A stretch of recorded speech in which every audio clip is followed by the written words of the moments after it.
Les magistrats veulent cette image. Voilà, ils veulent... L'image de Nicolas Sarkozy en prison. Oui, ils veulent mettre un président de la République en prison. Qu'est-ce qui vous fait dire ça ?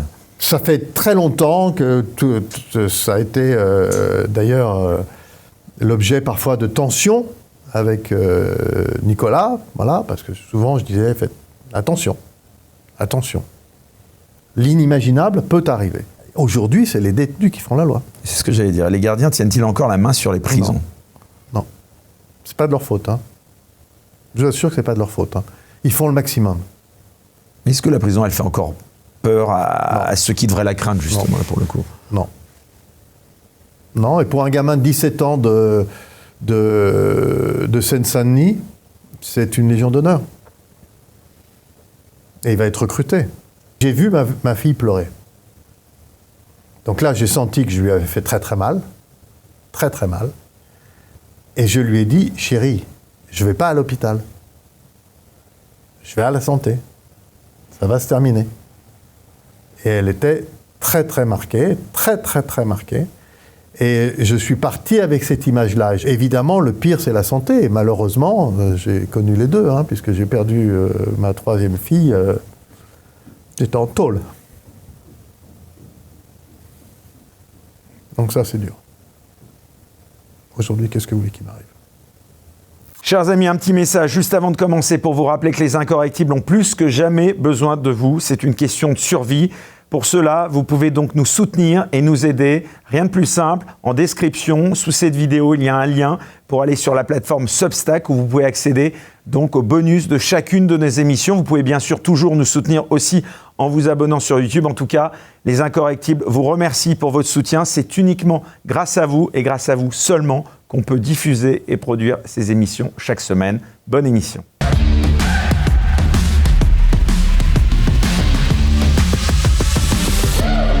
Take on the world.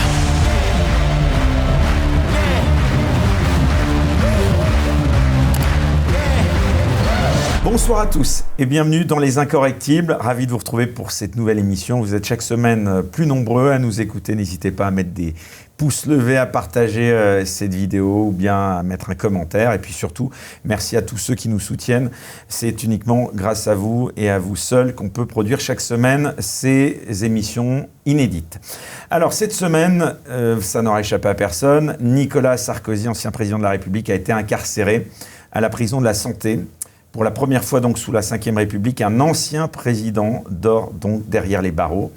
L'invité que j'ai choisi de convier ce soir et qui a accepté mon invitation connaît bien cet établissement pour y avoir été en détention. C'est un ancien homme d'affaires devenu témoin, justement on peut dire principal du système carcéral. Il a d'ailleurs écrit 2 livres à ce sujet. Il dénonce justement dans ses ouvrages un univers où la justice ne passe plus les murs. Il est donc mon invité ce soir, je suis ravi de le recevoir. Pierre Botton, bonsoir. Ça ? Merci beaucoup d'avoir accepté cette invitation. Alors si vous le voulez bien, on va être pour un long entretien ensemble. On va évidemment parler, ça va être quasiment une émission consacrée uniquement à cet univers carcéral que vous connaissez bien. On va parler évidemment de cet univers carcéral, mais dans une première partie, actualité oblige, et puis surtout parce que vous le connaissez aussi, on va parler évidemment de ce qui arrive à Nicolas Sarkozy. Alors est-ce que c'est le symbole d'une république malade ou la preuve d'une justice implacable? Justement, voilà la première partie qu'on pourrait définir. Tout d'abord, une question assez simple, Pierre Botton. On enregistre cette émission donc, qui est diffusée ce dimanche soir. Est-ce que vous pensez que cette détention met en danger Nicolas Sarkozy? Ça peut. Franchement, ça peut. Il y a un risque. Voilà. Donc, je sais que je m'oppose à beaucoup de gens parce que des gens pensent que non. Je veux rappeler des faits. Yvan Colonna a été tué en 2023 alors qu'il était dans la salle de sport.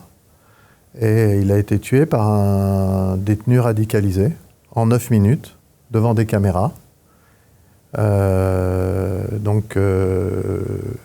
Franchement... Enfin là, c'est pas tout à fait comparable parce qu'il ne verra personne. Enfin, il ne voit personne. Non, je connais le régime de détention qu'il vit. Alors, c'est très difficile à expliquer pour les gens qui ne connaissent pas la prison. En fait, si vous voulez, effectivement, là où il est, dans le quartier d'isolement, il risque normalement rien, puisqu'il ne voit que du bleu. C'est une expression qu'on a, nous, les détenus. Il ne voit que du bleu, c'est-à-dire que la tenue des surveillants.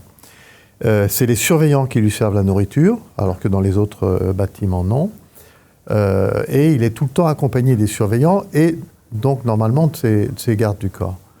Mais il va devoir se déplacer dans la prison. Il va devoir se déplacer, il va par exemple aller au médical, voilà, parce que c'est quelque chose qui est obligatoire.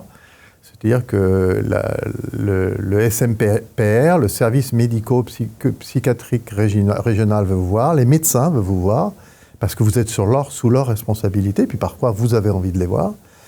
Et puis ça vous sort de la cellule aussi, soyons corrects. Et là, donc, il va faire un trajet, vous voyez, dans la prison. Et il faut bien que les gens comprennent, cette prison, elle est prévue pour 670 détenus, il y en a 1272, je crois, aujourd'hui. Donc c'est le double. Ça veut dire quoi? Ça veut dire qu'il y a beaucoup de gens qui ont besoin d'aller au médical. Mais beaucoup de gens.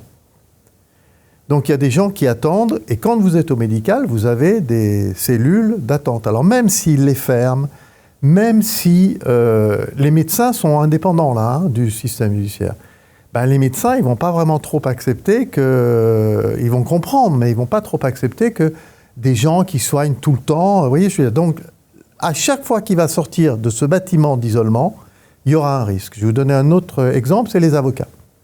Il va aller dans le bâtiment des avocats. Il va aller à moins qu'on l'ait aménagé différemment, mais je ne crois pas. Il va aller dans le bâtiment des avocats. Les avocats, c'est 12 cabines. Donc, qu'est-ce qu'on fait? Quand Nicolas voit son avocat, et là, c'est illimité, il ne s'est pas calculé, on bloque toutes les cabines. Donc, tous les détenus ne peuvent pas voir leur avocat quand Nicolas voit ses avocats. Et ça peut provoquer des tensions. Ça peut provoquer de très très grosses tensions. Imaginez que vous avez un procès dans les 5 jours ou que vous avez posé une demande de mise en liberté, que vous avez besoin de voir votre avocat vient, et là, ben, vous montez en tension. Parce que la prison, si vous voulez, ça exacerbe tout. Ça exacerbe la violence, ça exacerbe les sentiments, ça exacerbe la tristesse, ça exacerbe la solitude, ça exacerbe tout. Et même chose au parloir. Lorsque je regardais les images, j'étais chez Pascal Praud, je voyais une dame qui disait ben, « Moi, je suis venu pour le parloir et je ne peux pas avoir mon parloir parce que M. Sarkozy rentre. » Vous voyez? Donc, il faut faire très attention à tout ça. Alors ça, c'est une base. Vous dites « Il ne croisera personne ». Je vous dis, moi, et j'ai vécu ce système de l'isolement il y a 25 ans, et on n'était pas au taux de surpopulation actuel, et l'administration était à Lyon, et l'administration pénitentiaire, à un moment, m'a fait rentrer dans une cellule, dans une cour de promenade, n'avait pas vérifié, qu'il n'avait pas enlevé le détenu qui était Buisson, qui avait tué une infirmière à Clairvaux. Je l'ai vécu à Villefranche, toujours pareil, à l'isolement, et comme il y avait beaucoup de gens, j'ai été avec un détenu d'ailleurs très correct, islamiste, et avec un gars qui s'était fait prendre avec, je crois, 1 tonne de drogue, mais très très correct, les gars très très gentils. Mais enfin bon, vous voyez, c'est des moments qu'on n'oublie pas. Moi, je me rappelle tourner, et puis sentir, il était tout petit, et habillé en Versace, et arriver à ma hauteur, vous voyez. Donc vous ne pouvez pas ralentir, vous pouvez monter, arriver à la hauteur. Et après, vous discutez. Donc, je vous dis, oui, bien sûr, normalement, il ne croisera personne, ce qui est très dur. Mais le risque zéro n'existe pas. Donc voilà pourquoi les gens disent, oui, mais c'est quand même le président de la République. Oui, mais il est quand même en prison, quoi. Enfin, vous voyez, je veux dire, il est en prison. Oui. Vous voyez, les gens sont surpris des bruits. Et moi, j'ai toujours dit qu'une prison, avant toute chose, c'était des bruits. Et la nuit, c'est infernal. C'est infernal. Demandez aux riverains de la santé. Alors on a vu d'ailleurs depuis ces premiers jours. Bien sûr. On a vu parce que la nuit, il y a moins de contrôle, il y a moins de surveillants et tout ça. Donc les gars ouvrent les fenêtres et parlent par les fenêtres. Et se disent des choses par les fenêtres, par les fenêtres. Il y a même des... Et vous êtes certain qu'il entend tout ça? Ah, mais j'en suis sûr. J'en suis sûr. J'en suis sûr. Même avec peut-être des boules caisses. Non, mais je ne veux pas dévoiler les... Mais enfin, moi, j'ai fait tout ce que j'ai pu pour le préparer à cette détention. Voilà. Mais parce que je connais bien ça. Pareil, il n'y a pas de volet. Hein. Vous ne croyez pas que vous allez dans votre cellule, vous allez fermer les volets. Donc, là où il est, par exemple, il y a une lampe ocre. Je l'avais dit au moment de la rénovation, d'ailleurs. Au moment de la rénovation, j'avais eu une réunion avec les gens de trucs, et j'ai dit, les éclairages, vous avez vu, les éclairages sont rasants. Orangés, mais rasants. Et ben, donc, les gens dans les cellules, ils se prennent... Alors, c'est pour ça qu'on essaye d'avoir... Normalement, on n'a droit que 2 couvertures, mais on essaye d'en avoir une 3e pour la mettre devant la fenêtre, de telle façon à ne pas avoir cette obstruction, à avoir l'obscurité. C'est très compliqué, la prison, hein, c'est très très compliqué. Et l'été, comme on met un drap mouillé pour ne pas avoir chaud. Alors, on va continuer bien sûr de parler de la prison en général, mais de Nicolas Sarkozy en particulier, un ancien président incarcéré. Qu'est-ce que ça dit, selon vous, de notre époque ? Écoutez, moi, je ne peux que répéter. D'abord, je suis très, très, très triste pour sa famille. Je trouve que les images qu'on a vues sont très, très émouvantes. Et il a réussi ça, hein, c'est quand même le plus important. Hein. Il a réussi à réunir sa famille. Carla y est pour beaucoup. Vous aviez quand même tous les enfants. Vous avez la petite Julia qui était dans les bras de Jean. J'ai trouvé ces images beaux. J'ai trouvé Carla avec les yeux mouillés. Ça me rappelle évidemment des moments qui sont difficiles pour moi. Vous savez, ma fille aînée, elle fait du cheval. Elle a été championne de France de cheval, de dressage, quand j'étais en prison. Donc vous voyez le mental qu'elle a. Hein. Et je l'ai vue pleurer 3 fois dans ma vie. Et 2 fois à cause de la détention. Voilà. Et la première fois, c'est que je l'ai vue pleurer, c'est quand je suis parti en détention en 2020. Donc, c'est des moments qu'on n'oublie pas. Ce que vous dites, c'est que c'est presque encore plus difficile pour la famille. Mais bien sûr. Que pour le détenu. Mais bien sûr. Et c'est pour ça que bien sûr que c'est très, très dur. C'est très, très, très, très, très dur. Pour la famille, c'est très dur. Ils sont pas... Nicolas, il va vivre des choses difficiles, mais il est armé. Vous voyez ce que je veux dire ? C'est pas facile. Je vous dis pas c'est pas facile. Les premières nuits sont horribles. La lutte contre le temps sont absolument terribles. Ah oui, c'est une... Ah mais c'est absolument terrible. Une donnée importante. Mais oui, bien sûr, la lutte contre le temps. C'est-à-dire quand vous êtes à l'extérieur, vous êtes toujours pressé. Vous avez toujours... Là, non. Le temps s'arrête là. Il n'y a pas que le temps qui s'arrête. Vous ne pouvez pas ouvrir votre porte. Vous ne pouvez pas ouvrir votre porte. La nuit, vous n'êtes pas maître de votre lumière. La nuit, les détenus, les surveillants, lorsqu'ils viennent faire les visites, ils allument votre lumière. Voilà, vous ne pouvez pas ouvrir votre porte. Donc, je ne sais pas comment vous expliquer, mais... Mais sur la lumière, ça, oui, c'est vrai, on l'a rarement dit. On n'a pas la maîtrise de sa lumière. La nuit. Voilà, donc le système pénitentiaire est ainsi fait que vous êtes... vous n'avez plus... si vous voulez aller au sport, salle de sport, il faut déjà que quelqu'un vous ouvre la porte, premièrement. Normalement, il faut qu'il y ait quelqu'un qui vous y descende et qu'il y ait un surveillant qui soit là au cas où. Regardez ce qui s'est passé avec Colonna. Vous voyez, je veux dire, donc là, le surveillant a visiblement... il y a eu un problème, il y a quelqu'un qui lui a sauté dessus et qui l'a tué, qui l'a étouffé avec un sac poubelle. C'était le gars qui était supposé nettoyer la pièce. Hein. Donc, il faut qu'il y ait du personnel, il faut que le personnel soit là, puis à la fin, le personnel, il en a aussi un peu marre. Hein. Vous voyez ce que je veux dire, voilà. Hein. Puis le personnel tourne. Vous voyez ce que je veux dire, le personnel tourne. Moi, la première fois, j'avais la chance d'avoir un surveillant référent. Et il m'avait suivi d'ailleurs, j'avais fait 7 maisons d'arrêt et il m'avait suivi. Il s'appelle Charles Roche et je lui serai toujours reconnaissant. Mais franchement, vous n'êtes maître de rien, voilà, vous n'êtes maître de rien. Donc je pense que c'est très dur. C'est pour ça que l'isolement est très dur. Parce que quand vous êtes au QB4, qui est le quartier des vulnérables, c'est tout à fait différent. Vous pouvez parler avec les autres. Oui. J'ai des tas de détails que je peux vous donner, Mais je prends souvent cet exemple-là, mais enfin bon, je pense qu'il l'a vérifié. J'ai dit attention, parce que si vous êtes à l'isolement et que votre télécommande elle ne marche pas, qu'il n'y a plus de piles, ça ne va pas être facile d'en avoir. Si vous êtes au QB4, ben vous allez demander à un détenu est-ce que tu as des piles, il va vous dire oui. Parce que sans ça, les surveillants ne vont pas vous donner des piles. Hein. Ils peuvent, s'ils sont gentils, à mon avis, ils le seront. Ils peuvent aller chercher une télécommande ailleurs. Faut-il encore que cette télécommande soit d'une cellule qui ne soit pas occupée? Vous voyez ce que je veux dire? C'est compliqué. Tout est compliqué. Voilà, je ne peux pas vous dire quelque chose. Tout est compliqué. Tout est compliqué. J'aimerais bien qu'on s'arrête justement parce que, évidemment, on n'a pas l'occasion de parler régulièrement de la prison, du quotidien d'un détenu. Comment ça se passe, un emploi du temps, j'ai envie de dire, journalier d'un détenu, le matin? Est-ce qu'il peut rester... à l'isolement ou... Ah, parce que les régimes d'emploi du temps n'est pas du tout le même, que ce soit l'isolement ou en régime classique, c'est ça? Non, pas du tout. Alors, à l'isolement, si vous voulez, à 7 heures, ben, le surveillant qui prend son service vient le voir et ouvre. Donc là, ça veut dire que tous les matins à 7 heures, quoi que vous fassiez, vous êtes réveillé de toutes les façons. Vous pouvez pas... Enfin, si vous avez le sommeil lourd, non. Mais si vous avez le sommeil, il y a des gars qui dorment beaucoup et qui s'en foutent. Puis il y a des gars qui sont shootés aussi. Hein. C'est pour vérifier que la personne est... Alors, pour vérifier attendez, je vais vous expliquer. Mais donc déjà à 7 heures, en fait, la porte, c'est une grosse porte avec un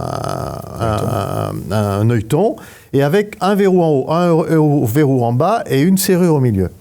Le matin, on enlève les verrous du haut et du bas. Donc c'est un bruit que vous n'oubliez jamais. Clac, clac.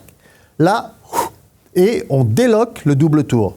Ce qui fait qu'après, pendant toute la journée, juste un petit coup de clé et la porte s'ouvre. Donc là, le surveillant vient vous voir et vient vous dire bonjour.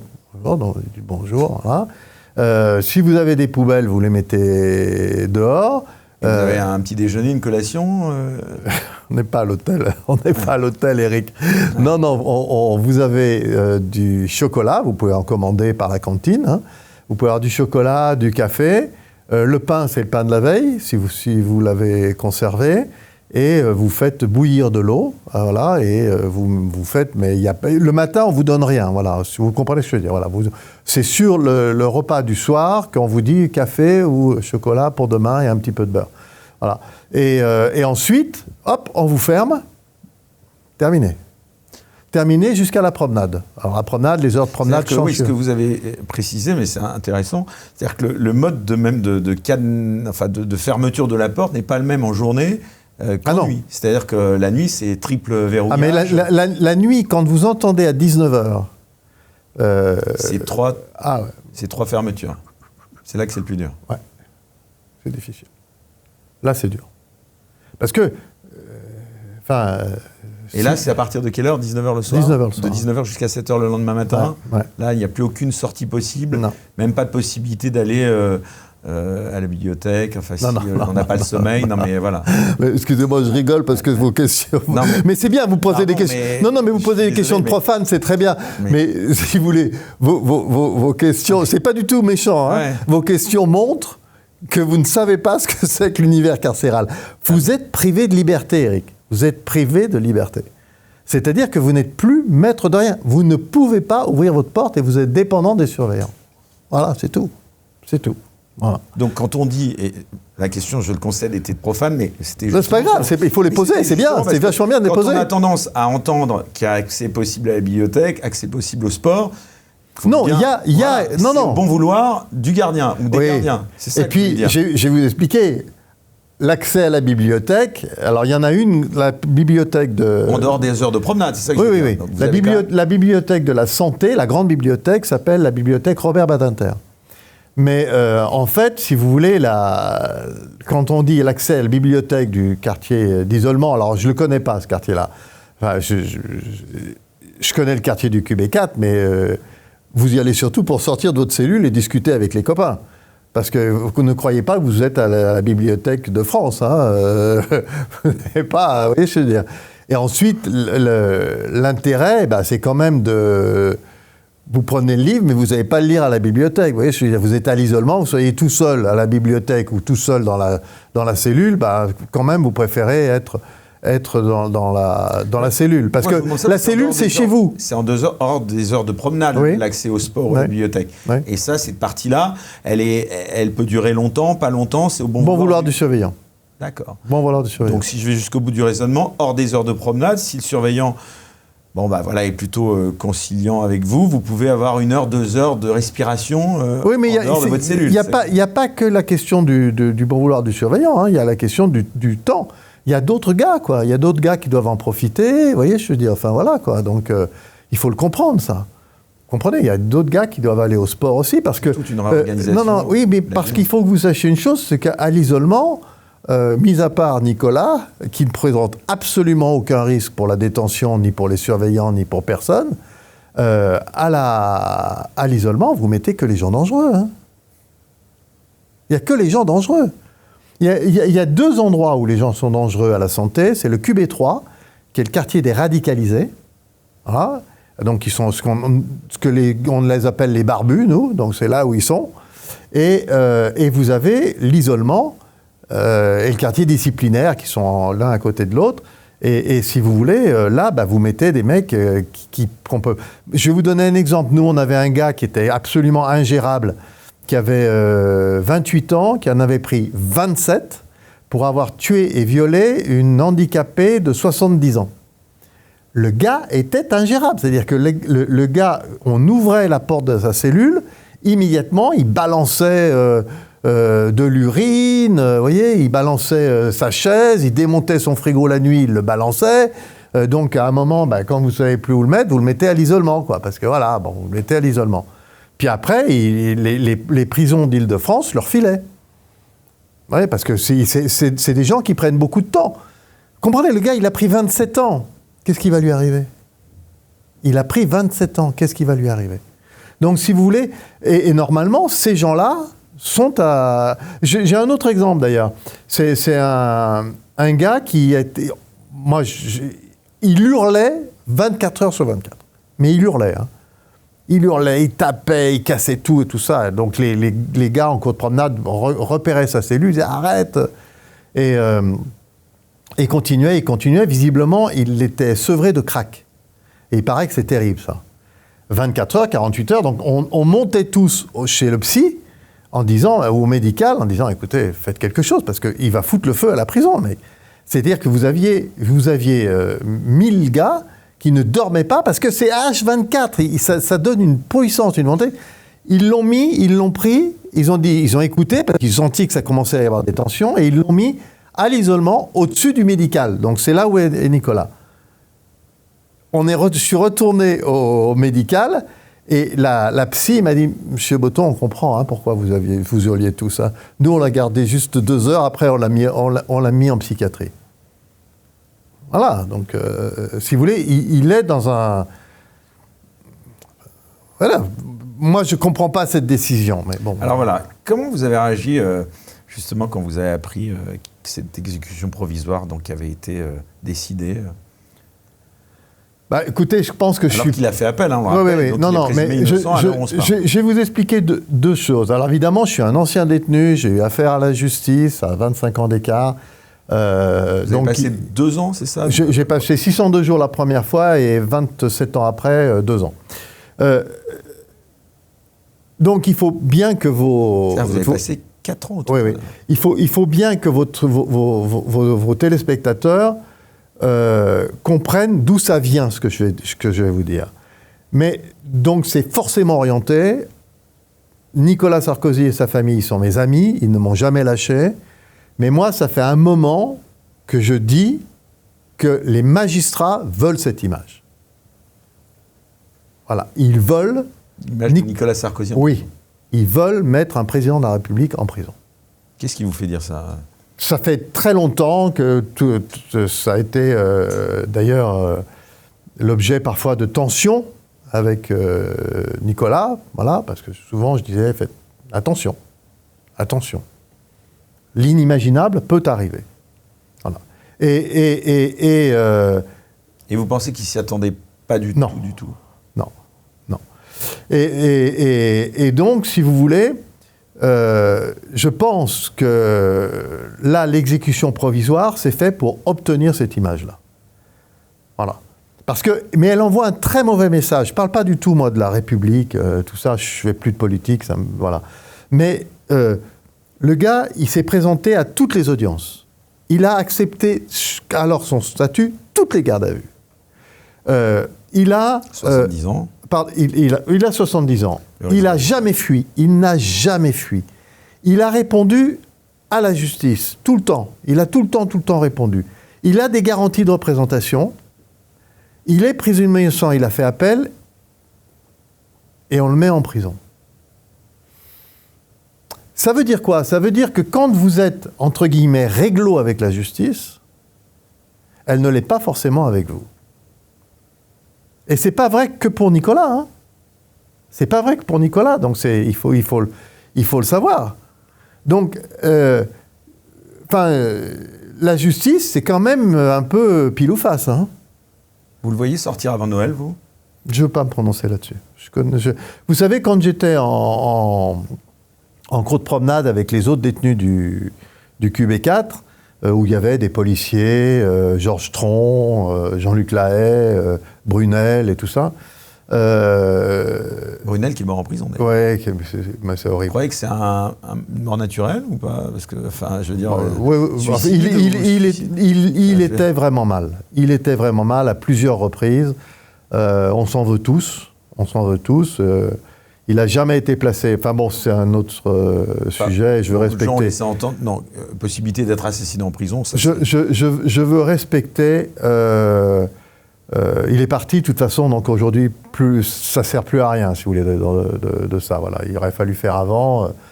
Non, parce que c'était une affaire, là aussi, un lien avec Epstein. Non, mais peu importe. Moi, j'avais de très, très longues conversations avec lui, et voilà, on jouait même au backgammon ensemble. Il y avait peut-être des dossiers, comme on dit. Ça. Voilà, mais bon, il avait choisi un axe. Je pense que son axe n'était pas bon. Et peu importe, comme ça. Et il est parti. Et donc, quand on était en cours de promenade, quand on venait me voir, puisque j'étais quand même... Vous, ça n'avait rien à voir. Vous voyiez des gens. Oui, c'est le QB4, vous voyez des gens. Le QB4, vous pouvez voir des gens ou ne pas en voir. Si vous restez dans votre... Patrick Balkany a décidé de rester dans sa cellule. Il restait dans sa cellule. Oui, je veux dire, vous avez le choix. Si vous voulez sortir, vous voulez sortir. Si vous voulez sortir une fois, vous sortez. Si vous laissez entendre presque que votre détention était peut-être plus supportable que celle de Nicolas Sarkozy. Mais bien sûr. C'est très dur, le régime qu'il a. C'est très... Je l'ai vécu, moi, il y a 25 ans. Ça s'est fini par une TS, quand même. Hein. C'est très dur. Une tentative de suicide. Mm-hmm. Non, mais parce qu'il y a eu une circonstance, 23 décembre, on m'annonce que je suis privé des droits familiaux, c'est une erreur du juge d'application des peines. Bon, peu importe. La veille de Noël, enfin, voilà. Bon, peu importe. Mais je vous dis, donc moi, je suis toujours... Je connais bien la détention, je crois bien connaître la justice, et je dis, le pire peut toujours arriver. Et il vaut mieux toujours considérer le pire. Comme ça, vous n'êtes jamais déçus. Nicolas Sarkozy, juste avant son incarcération, avait publié un communiqué sur X. Il écrivait notamment « J'éprouve une peine profonde pour la France qui se trouve humiliée par l'expression d'une vengeance qui a porté la haine à un niveau inégalé. » Dans ces mots, on sent autant la colère que la douleur. Vous la comprenez? Ouais.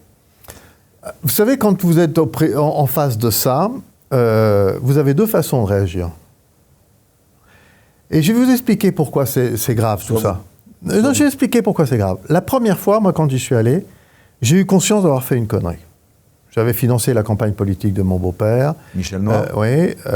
J'avais fait des ABS, des abus de biens sociaux. Et je trouve que... Ça s'appelle des délits de col blanc, en col blanc. Oui. Et bon, j'ai jamais été condamné pour avoir pris de l'argent, moi j'ai toujours été condamné pour en avoir donné. Et pas de sang sur les mains. Non. Ah oui, et donc, si vous voulez, mais c'est pas grave. J'étais une première affaire comme ça, c'est pas grave. Mais si vous voulez, je trouve que la première fois, j'ai été bien jugé. Il y a cette peine, si vous êtes bien jugé, alors vous comprenez votre peine et la peine se passe bien. Oui. La deuxième fois, j'ai vraiment eu l'impression d'être une cible comme Nicolas. Voilà. C'est d'ailleurs dit dans le jugement, hein. devoir d'exemplarité, la morale, accès aux médias, accès aux gens puissants. J'aurais trompé 3 présidents de la République. Enfin, oui, je veux dire, voilà. Donc, c'est écrit. Et là, voilà. Donc là, il faut...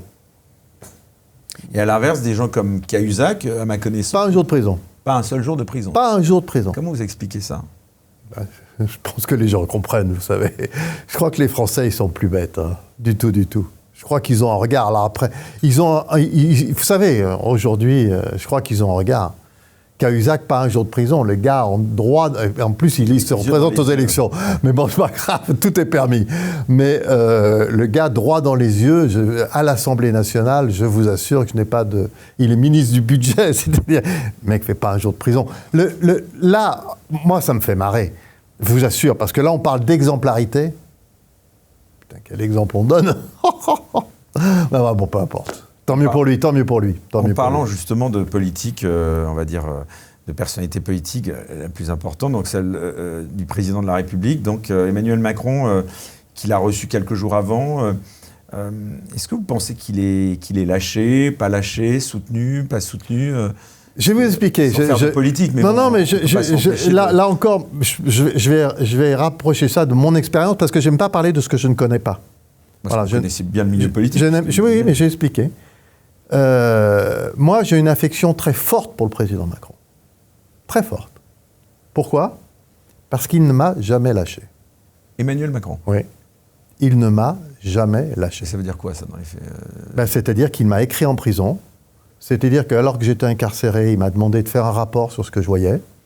Ça veut dire qu'ensuite, j'ai été reçu à l'Élysée. Est-ce que vous le connaissiez déjà? Jamais. Je suis à l'origine de sa première visite en prison. L'histoire est longue, mais pas du tout. Je connaissais un garçon qui était président de la fondation EDF et qui a été, son nom m'échappe là maintenant, qui après a été vice-président de l'Assemblée nationale. Mais jamais, je ne le connaissais pas du tout. Peu importe. On a une histoire essentiellement sur les prisons. Il ne m'a jamais lâché. Encore aujourd'hui, il ne m'a pas lâché. C'est lui qui m'invite à l'entrée de M. Badinter au Panthéon. Les gens sont effarés, vous voyez, je veux dire, mais c'est lui qui m'a invité. C'est lui qui m'a invité à l'hommage de M. Badinter. Et donc, j'ai énormément de... Je ne parle pas de politique, moi je parle des hommes. Comme avec Nicolas, je ne parle pas de politique, je parle de l'homme et de la famille. Je parle de l'homme et de cette famille. Voilà, je parle de ses enfants. Vous voyez, je parle de Carla, je parle de ça. Je ne parle pas de politique, moi. Je parle des hommes. Et je dis souvent que ce n'est pas un président de la République qui est rentré en prison, c'est un homme. Voilà, et j'ai du respect pour l'homme. Je sais que ce n'est pas la mode, hein, mais j'ai du respect, voilà, il y a d'autres hommes politiques qui ont été très très corrects avec moi. Il y en a une qui s'en cache pas, c'est Yaël Braun-Pivet, première présidente de l'Assemblée nationale, qui est intervenue directement au moment du Covid, parce qu'on nous avait supprimé les parloirs, et elle a décroché son téléphone et elle a appelé le directeur de la prison en disant « Qu'est-ce que c'est que ça ?» Voilà, il y a plein de gens. Il y a Dominique Simoneau, qui est la contrôleure générale des lieux de privation de liberté. Sa première visite, quand elle est nommée, elle vient la faire pour me voir. En tant que contrôleur général des lieux de privation de liberté, les gens sont ébahis, sont effarés. Ils disent, comment c'est possible? Donc il y a des gens qui ont, excusez-moi, qui ont des couilles, et puis il y a des gens qui en ont pas. Donc moi, je parle des gens qui en ont. Et ben voilà, Nicolas en a, Monsieur Macron en a, et Dominique Simoneau, Yaël Braun-Pivet sont des gens qui sont courageux et qui ont des convictions et pour qui l'amitié n'est pas un passage. Vous avez vu ce mouvement de soutien, c'était juste quelques temps avant son incarcération, mardi matin. Vous n'y étiez pas, je crois, puisque vous étiez sur le plateau de Pascal Praud. Mais c'était pas ma place, hein. Est-ce que vous pensez que c'est quelque chose qui, évidemment, vous porte quand vous rentrez en prison et qui peut vous aider je vais vous dire, je ne juge pas, moi. Je ne juge pas. Parce qu'il y a beaucoup de critiques sur ça. Ouais, mais on s'en fout. Mais on s'en fout. C'est lui et c'est sa famille qui vont en prison. Franchement, on s'en fout. Il le gère comme il veut. Le gars, il va vivre un moment incroyable. Il était président de la République. Il y a 4 semaines, tout le monde faisait le siège de son bureau pour dire en disant « J'ai rencontré Nicolas Sarkozy, que ce soit le Premier ministre, le machin, tout ça. » Je ne sais pas si vous voyez le gap qu'il y a entre le moment ça et l'autre. Donc, si vous voulez, il le gère comme il veut. Si ça leur fait du bien à eux et à sa famille d'avoir ça, mais il y a des gars qui rentrent bourrés. Il y a des gars qui savent qu'ils sont incarcérés, ils rentrent, ils sont à la porte de la prison, ils sont bourrés. Il y en a d'autres qui sont drogués. Il y en a d'autres qui prient. C'est une épreuve, Éric, c'est une épreuve. Ben oui, c'est bien pour ça que tout à l'heure, quand je vous ai demandé votre avis sur les politiques qui vous avez ou pas lâché, je pense que vous aussi, vous aviez été à une époque très courtisée. Voilà, on le sait bien dans l'environnement médiatique aussi. Il y a quand même des gens qui l'ont lâché, Sarkozy, non? Vous pensez pas? Oui, Vous pensez qu'il a la même opinion que vous sur Emmanuel Macron, par exemple? Non, mais attendez, mais j'en sais rien, moi, ça, je ne suis pas dans leur conversation. Je ne suis pas dans leur conversation. Je dis seulement que être reçu à l'Élysée alors que vous allez être incarcéré, je trouve que ça a un peu de gueule. Voilà, je trouve que c'est tout. Et franchement, ça fait pas de mal. Je parle pour lui, hein. Je parle pour lui. Parce qu'il y a une autre chose, on a la capacité de dire non, hein. Moi, il y a des gens qui m'écrivaient, je ne répondais pas.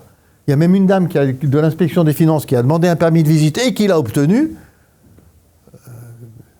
J'ai demandé à l'annuler. Enfin, c'est juste n'importe quoi. Donc, si vous voulez, il faut que vous sachiez ça. Mais c'est une épreuve. Donc, vous affrontez cette épreuve comme vous le pensez. Et si ses enfants, sa famille, les petits, voyez, et lui et Carla ont décidé que c'était bien pour eux, c'est bien pour eux. Et c'est vrai, moi, enfin, en qualité de journaliste et puis en qualité d'observateur, c'est vrai que j'observe qu'il y a une violence des critiques qui est absolument... Mais c'est pour ça que je vous ai réagi à ces propos quand il parle de haine inégalée. Je veux dire, Nicolas Sarkozy, on sait qu'il laisse pas indifférent. Non. Ou on l'adore, ou on peut le détester. Et c'est vrai que pour ceux qui aujourd'hui le détestent, il y a des mots, mais qui sont d'une violence qui lui pardonnent pas... certaines vous croyez que la nuit entendre ce qu'il entend en prison, c'est ça? De leur dire, c'est sympathique, mais je leur dis rien. Vous savez, la vie m'a appris malheureusement à toujours m'occuper du positif. Mais pourquoi je vous demande ça? Parce que est-ce que vous ne croyez pas, et quelques-uns commencent à le susurrer, qu'il pourrait peut-être revenir plus fort encore et peut-être... à mon avis, vous savez, ce style de personnage, vous ne le tuez jamais. Voilà, vous ne le tuez jamais.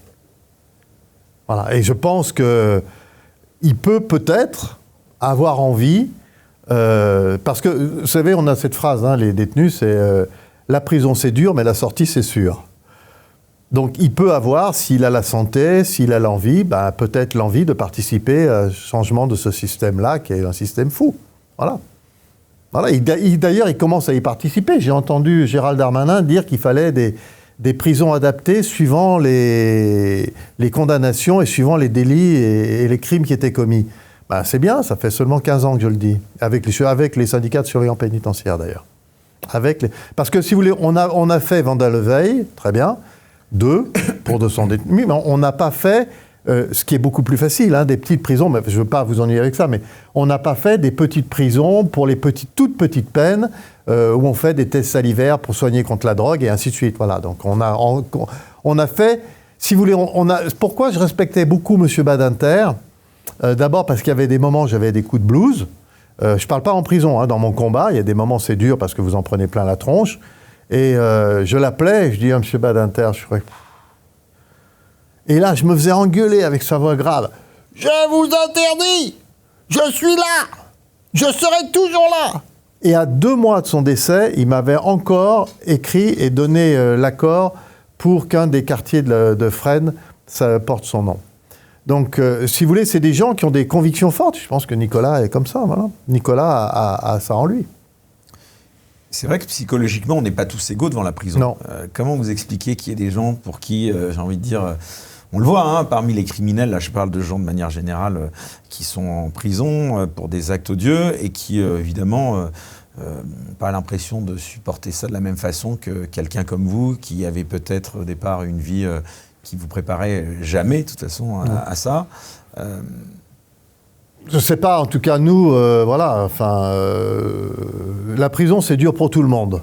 Mais je vais être très franc, pourtant je suis catholique pratiquant. Hein. Je suis devenu catholique en prison. Je ne suis pas devenu catholique en prison, je suis devenu pratiquant, très pratiquant en prison. J'ai quelqu'un qui m'a accompagné. La foi, ça vous aide dans ces moments-là?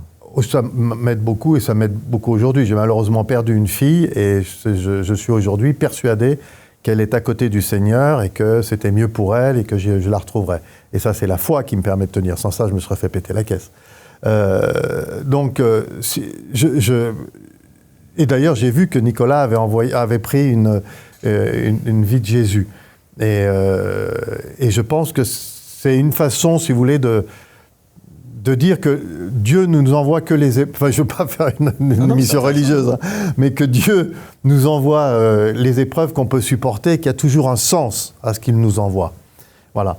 Et donc, mais même là, vous voyez, je vous dis que je suis...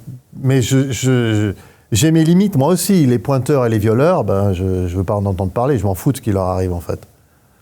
Je m'en fous, en fait. Oui. Un violeur, je m'en fous de ce qui lui arrive. En prison, qu'il soit bien, qu'il soit pas bien, je m'en fous.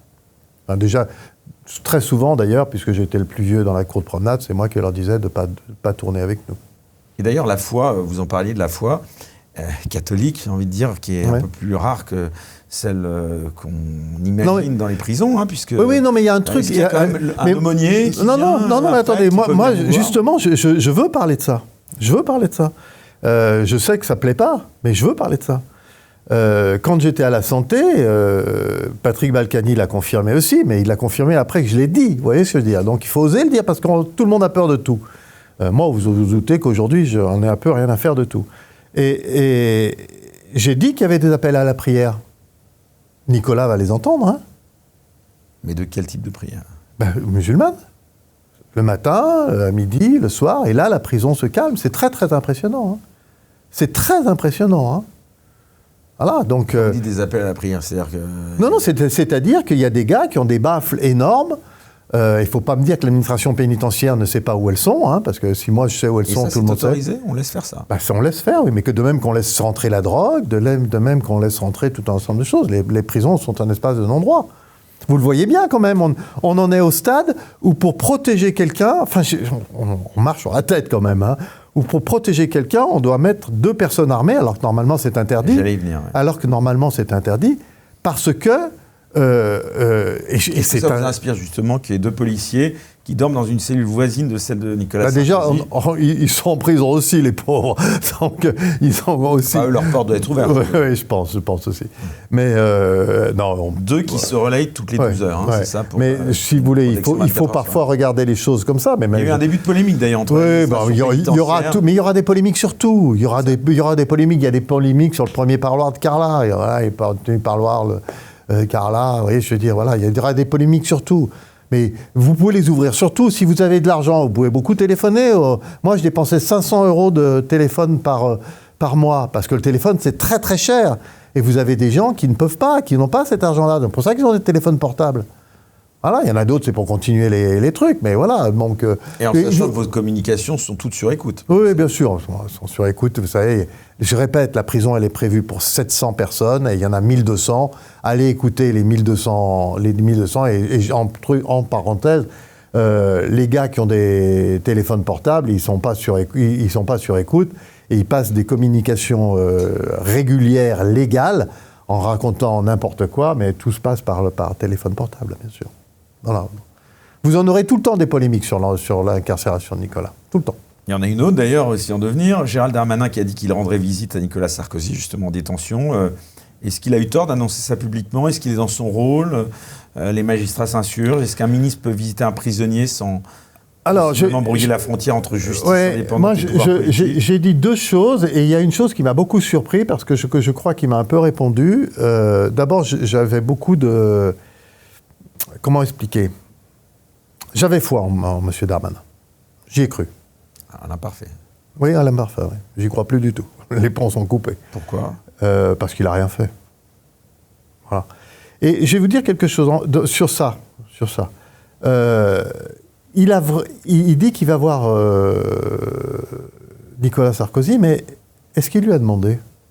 Parce que moi, je vous dis une chose, je pense que Nicolas, il n'a pas envie de le voir. Parce qu'il a envie de voir ses enfants, sa famille, et il n'a pas envie de se montrer dans cette situation-là. Et ça montre bien comment on considère un détenu. Vous voyez, le détenu, il n'a plus de pouvoir. J'ai décidé d'aller le voir, je vais le voir. Je suis garde des Sceaux, je vais le voir. On ne sait pas que c'est avec l'accord de Nicolas Sarkozy. Je sais rien. Et alors l'autre chose qui m'a sidéré,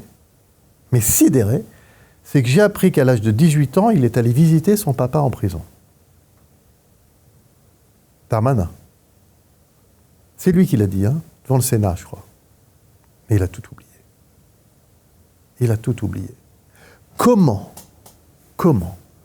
quelqu'un qui est allé visiter son père en prison peut ne pas comprendre la demande que je fais de mettre une petite affichette pour signaler aux grosses mamans qui ont des grosses poitrines que si elles ont un soutien-gorge à armature, elles ne pourront pas aller voir leur fils parce que ça sonne au portique et que personne ne leur dit rien. Comment, mais je vous assure, c'est un mystère pour moi, comment quelqu'un qui a vécu ce traumatisme du parloir à 18 ans pour aller voir son papa, peut-il, alors qu'il a le pouvoir, ne pas faire un tout petit geste de simplification pour ces gens qui... Mais il a oublié.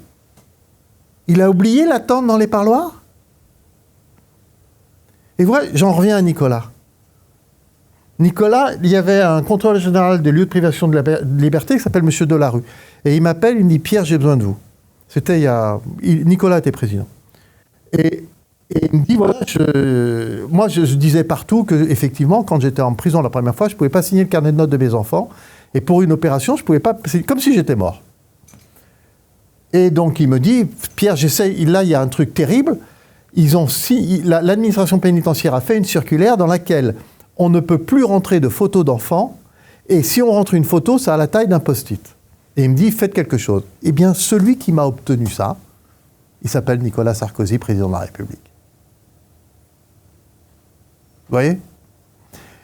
Et je suis sidéré que Gérald Darmanin, qui est allé voir son papa en prison, ne puisse pas prendre des mesures tellement simples, c'est une circulaire, en disant juste d'informer que, attention mesdames, si vous rentrez avec un soutien-gorge avec une armature, votre parloir sera annulé parce que personne ne vous le dira et que vous allez sonner sous les portiques. Et qu'on ne soit pas capable de prévoir un paravent pour que, si c'est le cas, on puisse l'enlever. Mes filles ont dû tendre un boubou pour qu'une femme ait informé la dame, parce que les surveillants ne l'informaient pas, pour qu'elle puisse rentrer. Mais alors là, je vous assure, quand j'ai entendu ça, j'ai dit, mais comment on peut oublier ça ? Et comment étant garde des Sceaux, on peut supporter... Mais il imagine si c'était son papa qui était... Enfin, je ne veux pas rentrer dans des trucs... Je vous avoue que je ne comprends pas. Si c'était son papa qui était à 4 dans une cellule de 2, je vous dis, j'ai beaucoup de respect pour ce qu'il a fait, évidemment, vous vous en doutez. Mais je ne comprends pas qu'on puisse oublier à ce point-là. C'est-à-dire que la politique prend à ce point-là de la force qu'il vaut mieux envoyer un message politique en disant « oui, on va être dur avec les détenus et tout ça » que... Enfin, voilà. Je suis atterré par ça. Alors justement, après avoir parlé évidemment du cas... Je suis désolé, je suis long, mais c'est des choses qui me touchent. C'est pour ça que je vous laisse parler. Ouais. Et justement, dans cette deuxième et seconde partie de l'émission, j'aimerais qu'on s'attarde vraiment sur la prison que vous connaissez donc mieux que personne, j'ai envie de dire, pour y avoir passé, comme tous les détenus. 4 ans. Oui, mais alors justement, j'aimerais qu'on en parle justement de ces détenus aussi et de ce qualificatif qu'on pourrait attribuer à la prison. Est-ce que c'est un milieu sauvage, par exemple ? Oui, allez-y, donnez-moi d'autres. Donnez-moi d'autres qualificatifs. On peut considérer vraiment que on est déshumanisé en prison. C'est la jungle. C'est la jungle. Ah oui, c'est la jungle. C'est vraiment la loi du plus fort. Donc il y a que les forts qui résistent. Oui, bien sûr, bien sûr. Et vous êtes broyé si vous n'êtes pas fort. Oui, bien sûr. Vous êtes massacré. Massacré. Si vous ne savez pas vous protéger, vous êtes massacré. Et puis, il y a autre chose qui a changé à 25 ans d'écart, puisque malheureusement, j'ai ce regard à 25 ans d'écart. La population carcérale n'est plus la même du tout. Aïe, aïe, aïe, aïe, aïe, aïe. Aujourd'hui, c'est les détenus qui font la loi. C'est ce que j'allais dire. Les gardiens tiennent-ils encore la main sur les prisons? Non. C'est pas de leur faute. Hein. Je vous assure que c'est pas de leur faute. Hein. Ils font le maximum. Est-ce que la prison, elle fait encore peur à ceux qui devraient la craindre, justement, pour le coup? Non. Non, et pour un gamin de 17 ans de Seine-Saint-Denis, c'est une légion d'honneur.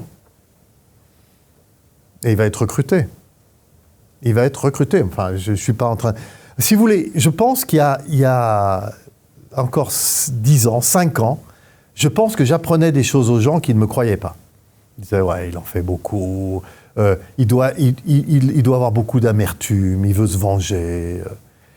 Et je disais, attention, actuellement, c'est pas... à l'époque, je disais, Paris-Lyon-Marseille, c'est envahi par le trafic de drogue, ça va venir dans vos villages. Non, regardez. Je disais, ils recrutent en prison. J'avais ce mot, je disais que les prisons étaient l'école du crime. L'école du crime. Où est-ce qu'ils recrutent les narcotrafiquants? Et ils n'ont plus la main. Et c'est devenu très très bas les prix. Hein. Et ils ont beaucoup beaucoup d'argent. Donc il faut repenser, mais à toute vitesse, ce système carcéral, mais à toute vitesse, mais vraiment à toute vitesse. Et il faut y associer les Français, parce que le pouvoir politique n'a pas le courage de prendre les bonnes décisions. Vous pensez qu'on peut faire changer ce système encore? Vous êtes très engagé sur nombreuses problématiques carcérales, justement. Est-ce que, voilà, s'il y avait une mesure à prendre, donc... Non, mais vous voyez, Vendin-le-Veil, c'est entre guillemets, je ne dis pas que c'est facile à faire. Les prisons de haute sécurité. Voilà, les prisons de haute sécurité, je ne vous dis pas que c'est facile à faire. Il l'a fait, c'est très bien. Franchement, c'est bien. Il faut faire attention à qui il met dedans, parce que j'ai l'impression que parfois, on met un peu des gens à qui on règle les comptes. Mais il aurait pu faire la même chose pour les petits délinquants, les petites peines. Ça aurait été beaucoup plus facile. C'est-à-dire de faire des prisons très légères, vous voyez, avec des... Il y a 70% des détenus, vous laissez la porte ouverte, ils ne sortent pas. Hein. Nicolas Sarkozy, vous n'avez pas besoin de mur comme ça pour le garder. Hein. 2-3 verrous. Vous n'avez pas besoin, il ne partira pas. Hein. Il a tout accepté jusqu'ici. Il y a beaucoup de détenus qui sont comme lui, qui veulent, allez, je fais ma peine, ciao. Vous voyez, vous comprenez ce que je veux dire? Donc, si vous voulez, il aurait très bien pu prendre dans n'importe quelle région, désertée, et ainsi de suite, mettre des grillages, des containers, et puis faire une prison légère, pour les familles, faire les visios, les parloirs FaceTime, vous voyez ce que je veux dire, et encadrer ça peut-être avec la police ou des... Il aurait pu le faire comme Vendin-le-Veil, seulement ça ne rapporte pas d'argent politiquement. Ça ne rapporte pas, pardon, de voix politiquement. Ça ne coûte pas d'argent, c'est ça que je voulais dire, ça ne coûte pas d'argent, mais ça ne rapporte pas de voix politiquement. Alors que Vendin-le-Veil, ça rapporte de enfin, quand même, les gens qui nous regardent se disent aussi qu'il y a une loi, on a l'impression parfois, je le disais, cette semaine, on a vu ces gens qui criaient, ces détenus toute la nuit pour empêcher Nicolas Sarkozy de dormir. Ça veut dire, donc, et d'une, qu'ils ont des portables, et de deux qui peuvent... comment ils les trouvent? Eric, vous le découvrez pas, les portables. Non, mais comment vous... Il y en a 40 000. Il y en a 40 000. Les portables, pour ces gens-là, c'est possible, et pas pour Sarkozy. Oui, ni pour moi, bien sûr. Comment ça se fait? Non, mais je veux dire, la population... C'est la prison. Eh bien oui, la prison, elle ferme les yeux là-dessus. Oui, bien sûr. Mais elle ferme les yeux sur la drogue. Mais les gardiens certains gardiens sont corrompus. Comment ça se passe? Alors, d'abord... Non, mais attendez, d'abord, je vous l'ai dit, le rapport de force a changé. Le rapport de force a changé. Les gardiens ont peur des détenus. Bien sûr, ils ont raison. Et ils ont raison. Moi, c'est un peu ce dont j'ai peur avec l'incarcération de Nicolas, bien sûr. Oui. Je pense, voilà, je me suis effrité avec quelqu'un du RAID hier, il y a cette semaine dans une émission, parce que je pense que le risque zéro n'existe pas et que, on voit bien quand même ce qui s'est passé avec Mohamed Amra quand même, personne n'a rien vu. L'administration pénitentiaire n'a rien vu. Le gars, il n'a jamais été identifié comme étant un grand trafiquant de drogue. Et aujourd'hui, il y en a beaucoup dans les prisons qui ont compris. Ils ont une réactivité qui est très forte avec des moyens énormes. Donc, bien sûr, non, bien sûr. Mais, et je vous dis, il faut aller très très vite, mais il faut que les Français le comprennent. Voilà. Il y a d'autres choses qu'on ne voit pas, que les Français ne voient pas ou sur les prisons. Ah oui, bien sûr. Il y a la corruption. Hein. Non, mais je pensais même à des autorisations accordées. On l'a vu pour des criminels condamnés à la perpétuité, des possibilités de... Oui, Norman Lelandais, c'est ça, bien sûr. Moi, je suis très choqué. Qu'il ait eu un enfant... Mais je suis très... Mais on marche sur la tête. Je vous assure, on marche sur la tête. On marche sur la tête. Ah, les Français ne le savent pas forcément tous. Hein. Bah, moi, je vous dis, je suis franchement... Alors, ça veut dire, oui, mais alors, paradoxalement, ça veut dire quoi ? En quoi vous trouvez qu'on marche sur la tête ? Mais on marche sur la tête. Le gars, il a tué et violé la petite Maëlys. On lui autorise des parloirs familiaux. Je ne parle même pas de la femme hein, qui a accepté ça, peu importe. Mais on lui autorise des parloirs familiaux, il devient père en prison, et ensuite, la justice est surprise que le gars, il a essayé, il a été violent avec la mère de son nouveau enfant en parloir. Mais et encore là, c'est un ancien détenu qui parle. Mais nous, on les isole, ces gens-là. Hein. On les isole. Ça ne nous intéresse pas. Vous voyez ce que je veux dire ? Mais on marche sur la tête. Je vous dis, on marche sur la tête. On marche sur la tête. L'état de droit, et de manière générale... Il n'est pas respecté en prison. Stop. Oubliez. Mais non, mais l'état de droit, il n'est pas oublié. Mais dans tous les sens du terme. Hein. D'ailleurs, vous affirmez dans vos ouvrages, quand les détenus font la loi, que des dealers imposent leur loi... Bien sûr. Voilà, c'est fou, quoi. Mais moi, je peux vous raconter des scènes insensées. Mais voilà, je vais les raconter aujourd'hui, on va dire, ouais, il en fait beaucoup. Comme quoi, par exemple ? Mais je vais vous dire, très simple, hein, je suis en parloir avec quelqu'un qui tenait le trafic, qui était au QB4 parce que son sein, il tenait la prison, il est donc au quartier des vulnérables, son sein, il tenait la prison. On est en parloir tous les deux, et puis il sort du parloir, il voit qu'il ne va pas bien. Et je lui dis, ça va pas ? Il me dit, non, ça va pas, non. Je dis, pourquoi ? Il me fait, tu vois le surveillant qui est là, il a mal parlé à ma femme. Je dis, tu lui as dit ? Non. Je dis, tu veux que je lui dise ? Non, t'inquiète pas. Demain, il ne sera plus là. Et on ne l'a plus jamais revu au parloir. On ne l'a plus jamais revu au parloir. Mais j'en ai des comme ça, j'en ai des caisses. Hein. Je peux vous en raconter des... Bon, les gens, voilà, ils ne le croient pas parce qu'ils ne le voient pas. La corruption, elle n'arrive pas comme ça. Vous comprenez ce que je veux dire ? Un surveillant qui a un travail, et ainsi de suite, il réfléchit quand même avant de ça. Mais aujourd'hui, il y a des magistrats qui sont obligés d'être protégés. Ils ont tellement la fibre de la justice qu'ils ne cèdent pas à la corruption. Il y a une dame à Avignon, un magistrate à Avignon, elle a dû changer ses enfants d'école et vendre sa maison et changer de coin parce qu'elle était menacée par les narcotrafiquants. Les greffiers sont maintenant menacés par les... Vous qualifiez également la prison d'école du crime. Oui, bien sûr. Il y a du recrutement en prison ? Bien sûr. Oui, ça, c'est pas nouveau. Ça, franchement, vous le savez. Voilà, enfin, on sait très bien que je crois qu'ils ont recruté un jeune tueur à Marseille. Enfin, voilà. Et puis, les jeunes délinquants, ils sont plus dangereux encore quand ils sortent de prison, d'après vous ? Pour certains, en tout cas. Oui, il y a des exemples. Hein. Il y a des exemples de gars qui sont rentrés 6 mois et ressortis. Normal, hein, ils ont pris une peine légère. Et la prison les a tellement fait à l'école du crime, tellement les a forgés. C'est très dur, la prison. Hein. Donc vous êtes obligé d'être dur pour survivre. Et quand ils sont sortis, ils sont tombés carrément dans les... Mais moi, cet exemple, je ne savais pas où trouver de la drogue et des armes. Je suis sorti, je savais où trouver les deux. Voilà. Qu'est-ce qui vous a permis... vous parliez tout à l'heure de la foi. Je pense à vous entendre que vous n'êtes pas le même homme avant et après la prison. Non, c'est... Qu'est-ce qui a changé en vous ? Vous voyez, déjà, je me suis posé la question, moi, de poursuivre le combat. Des forces que vous soupçonniez peut-être pas en vous Non, c'est... je dirais, d'abord croire, c'est très très important. Croire, essayer d'être meilleur. Je ne vais pas vous faire une émission religieuse, mais essayer d'être meilleur chaque jour. Se confesser de ce qu'on pense avoir fait, demander à chaque fois à Dieu d'essayer de vous aider, de prendre la bonne route, voilà, et de lui demander. Moi, je prie énormément. C'est à Dieu que vous demandez des comptes, quoi. Oui, c'est à Dieu que je demande des comptes, oui, exactement. Ça, c'est tout à fait vrai. C'est à Dieu que je demande des comptes. C'est à Dieu, à l'Église, j'adore. Mais dans votre rapport aux autres, aux hommes aujourd'hui, postérieurement à ce passage en prison, puisque vous le disiez, vous en avez fait 2. Très tolérant. Changé votre vision très sur tolérant. La nature humaine. Très tolérant. Ah oui. Je suis très tolérant. N'en voulez pas, vous n'avez pas de haine, non ?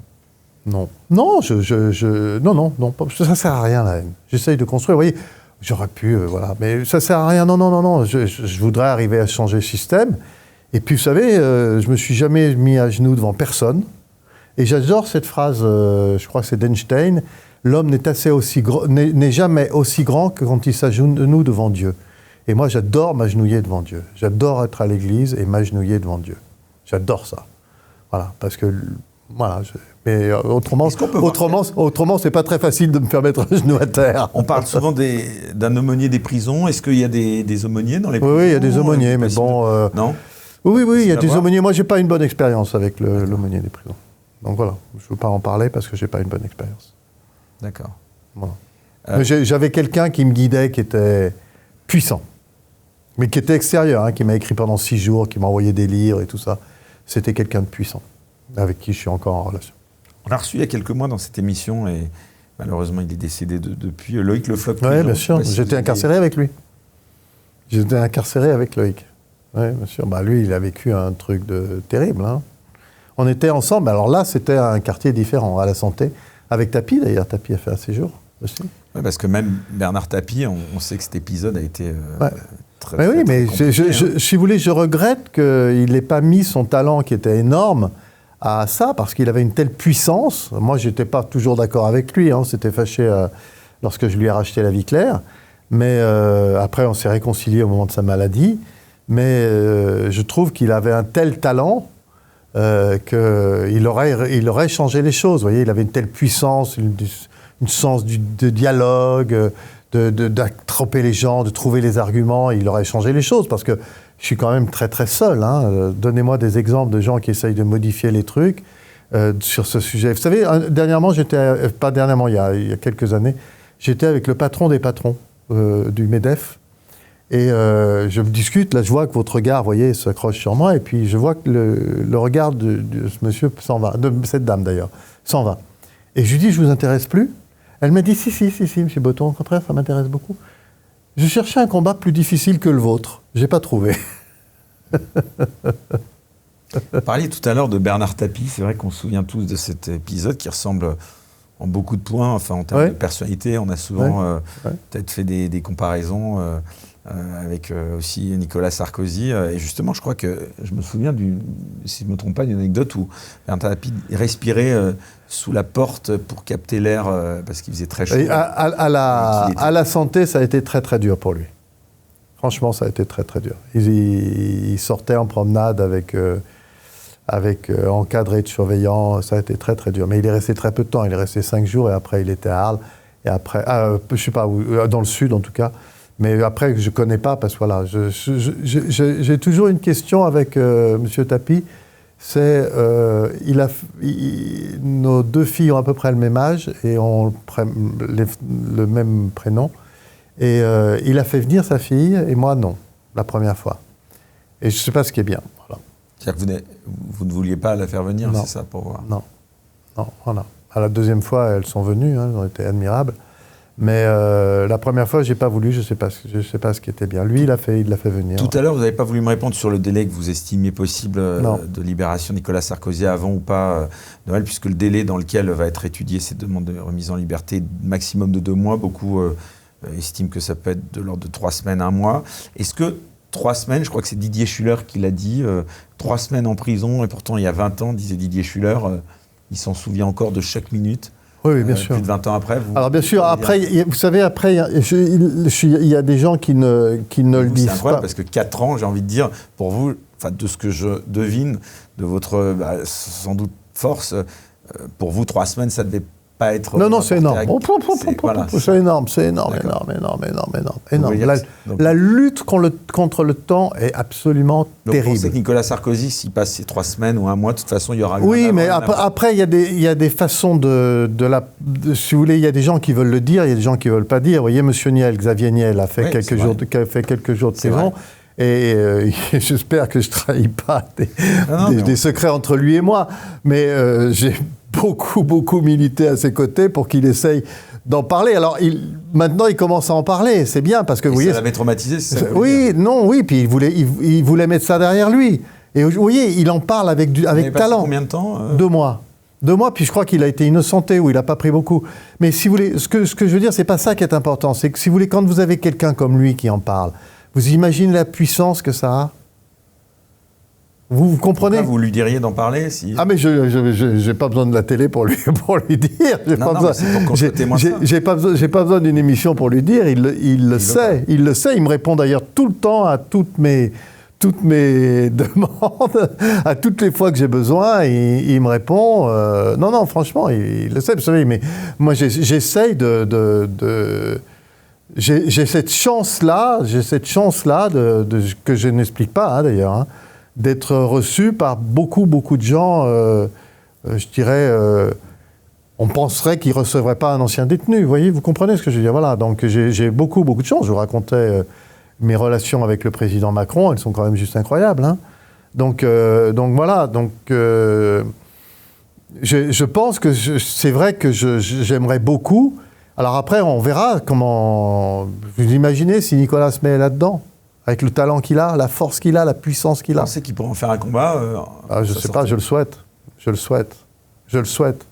Mais vous savez, je vais raconter une petite anecdote parce qu'on a le temps. Dans mon immeuble, je voyais un monsieur avec un beau costume et un chapeau. Puis un jour, je vois un monsieur, vraiment un monsieur bien, quoi, hein, un monsieur âgé, mais bien. Et puis un jour, je suis dans l'ascenseur avec lui, avec son chapeau, et il me fait... on a fréquenté les mêmes hôtels. Alors moi, je dis, ah bon, où ça? L'île Maurice, Royal Palm, où ça? Le One and Only, l'Atlantis, la Santé. Et il est décédé aujourd'hui, c'est pour ça que je peux raconter ça. C'était François Marcantoni. François Marcantoni, c'était le parrain des parrains de la mafia pendant très très longtemps. Et un jour, j'ai vécu des moments incroyables avec lui, mais un jour, on a déjeuné tous les deux dans un restaurant qui s'appelle le Ballon des Termes, et il était en face de moi, il était âgé, et je lui dis, mais pourquoi toi, tu n'as jamais parlé de la prison? Tu n'as pas souffert en prison, toi. Et là, ses yeux sont, parrain des parrains, hein, ses yeux sont devenus humides. Et il m'a dit, Pierre, j'en ai tellement souffert que j'ai décidé de ne pas avoir d'enfants pour pas que mes enfants vivent ça. Vous imaginez la force s'il avait dit ça dans une caméra. Alors moi, je regrette beaucoup d'être tout seul là-dessus. Vous imaginez la force sur tout le monde, quoi. Vous voyez. Mais il a été corse, beaucoup d'honneur et dire non, moi, ça m'a rien fait. C'est vrai que, en plus, ce que vous dites, moi, je pense à autre chose. Je me dis, ce que les gens, ou commentateurs, oublient de dire. Donc, aujourd'hui, juridiquement, ça ne veut pas dire qu'on défend ou qu'on attaque quelqu'un. C'est factuel. Nicolas Sarkozy est présumé innocent. C'est-à-dire qu'il a fait appel, donc il est toujours, à l'heure actuelle, en fait, innocent. Si la Cour d'appel devait invalider la décision de justice de première instance, comment est-ce qu'on peut réparer, si tant est qu'il est innocenté dans le cadre de cette affaire, hein, je précise bien que là, c'est même pas tant de Nicolas Sarkozy que je parle, c'est de manière générale, une exécution provisoire, voilà, comme celle-là, qu'elle dure 3 semaines ou 2 mois, et puis que c'est un traumatisme, vous le dites, non. qui n'est pas réparable. Absolument pas. Mais vous savez, je vais vous dire 2 choses là-dessus. C'est pour ça que je ne veux pas parler sur la suite. Parce que j'ai un peu trop d'habitude. Voilà. Mais je crois que c'est il y a 2 jours, je faisais un débat... Pardon, excusez-moi de vous interrompre, mais c'est très différent parce que d'ailleurs, je salue l'honnêteté que vous avez eue en reconnaissant que vous avez été condamné définitivement, ouais. Donc vous avez payé votre... Comment on dit vous avez payé votre peine. Mais est-ce que c'est pas encore plus dur pour quelqu'un qui potentiellement pourrait être c'est dingue. Innocent, quoi. Non, c'est dingue. Dans le cadre de cette affaire, hein, je précise. Alors, justement, j'étais il y a 2 jours avec Eva Joly chez TV5 Monde. Et je dis ça. Je lui parle comme ça. Les images existent, hein, je suis en direct. Et je dis, mais Madame Joly, il s'est représenté partout et tout ça, voilà, et il est présumé innocent.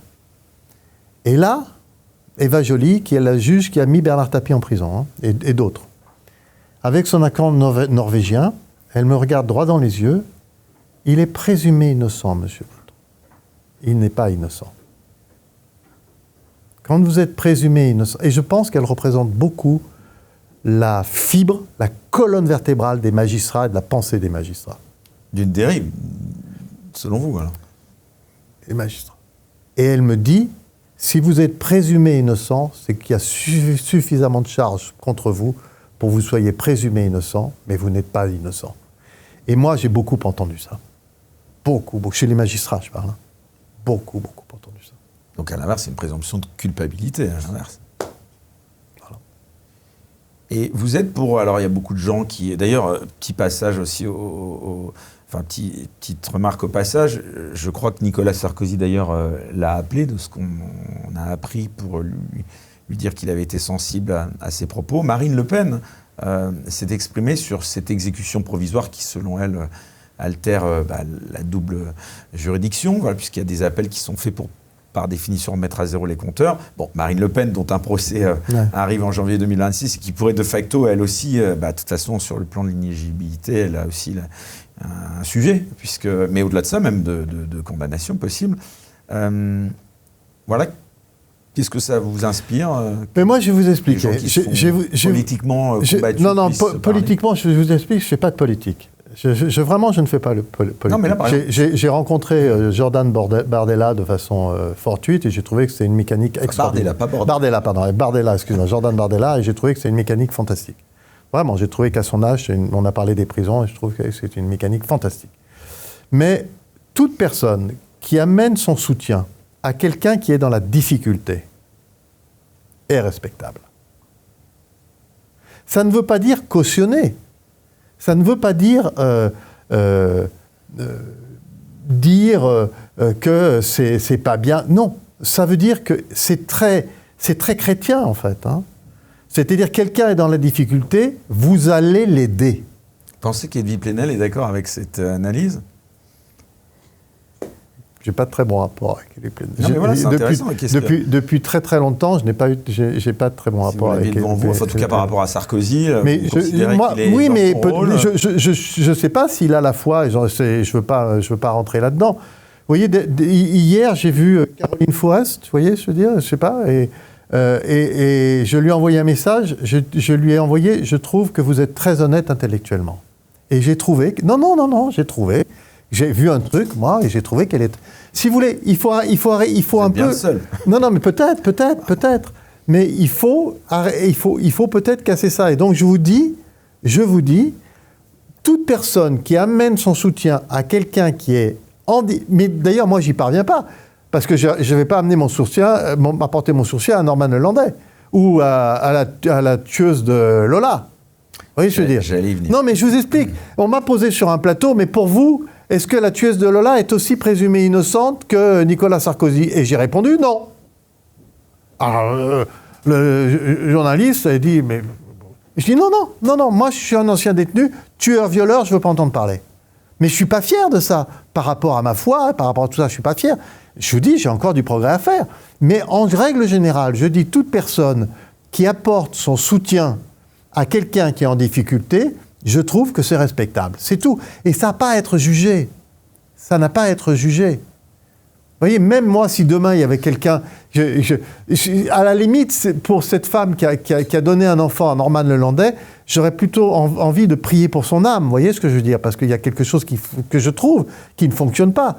Donc j'ai envie de prier pour son âme et surtout pour cet enfant, pour que Dieu le prenne sous... Voilà, ouais. Oui, que Dieu le prenne sous son aile. Mais voilà, vous voyez ce que je veux dire ? Donc je pense que la prison a fait ça. Moi, je n'ai plus de choses effectives. Je dis, quand on tend la main, on tend la main. Voilà. Mais là, pour tout à l'heure reparler, non pas de politique, mais de peut-être l'engagement politique, parce qu'aujourd'hui, c'est vrai que quand on voit la plupart, d'ailleurs, de personnalités politiques qui sont de plus en plus maintenant inquiétées par la justice, vous parliez d'Eva Joly, Edwy Plenel, on a l'impression qu'il y a on va dire un pouvoir, alors des médias on le savait, des juges on le soupçonnait aussi.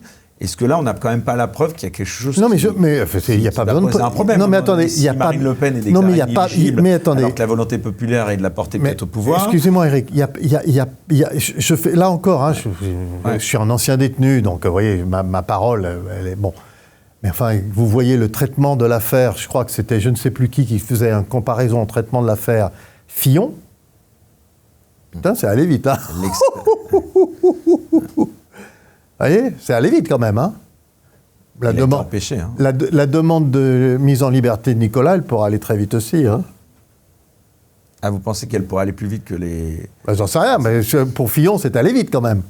Donc, il est évident, enfin moi, évident, j'en sais rien, je vous dis ça de mon côté, nul, derrière la télé, à regarder comme ça, qu'on est en train de vivre une fin de cycle.